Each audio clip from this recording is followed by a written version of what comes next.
পরীক্ষায় গণহারে ফেলের কারণ অনুসন্ধান ও ফল পুনর্মূল্যায়ন সহ ৫ দফা দাবিতে রাজধানীর নীলক্ষেত মোড়ে আগামীকালও সড়ক অবরোধের ঘোষণা দিয়েছে ঢাকা বিশ্ববিদ্যালয় অধিভুক্ত ৭ কলেজের শিক্ষার্থীরা।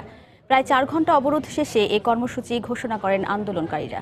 এদিকে একই দাবিতে ঢাকা কলেজের প্রধান ফটকে আমরণ অনশন কর্মসূচি পালন করছেন ৩ শিক্ষার্থী।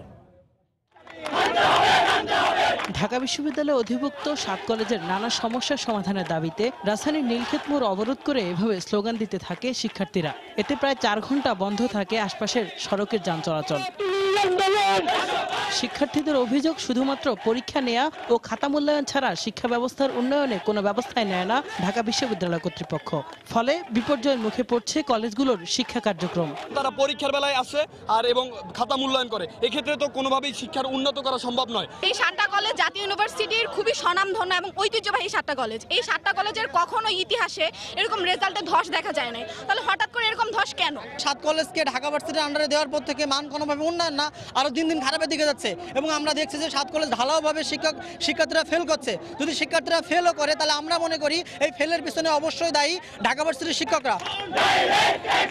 এর আগে মঙ্গলবার সকালে ঢাকা কলেজের সামনে মানববন্ধন থেকে ৫ দফা দাবি তুলে ধরেন শিক্ষার্থীরা। পরে মিছিল নিয়ে নীলক্ষেত মোড়ে অবস্থান নেন তারা। ৭ কলেজ পরিচালনার জন্য স্বতন্ত্র প্রশাসনিক ভবন চাই। প্রতি মাসে প্রত্যেকটা ডিপার্টমেন্টে প্রতি কলেজে 2 দিন করে মোট 14 দিন দাবির শিক্ষকদের ক্লাস নিতে হবে। আগামীকাল আমাদের কর্মসূচি অব্যাহত থাকবে যতক্ষণ না পর্যন্ত ভিসিতে আসে আমাদের দাবি বাস্তবায়ন করবে।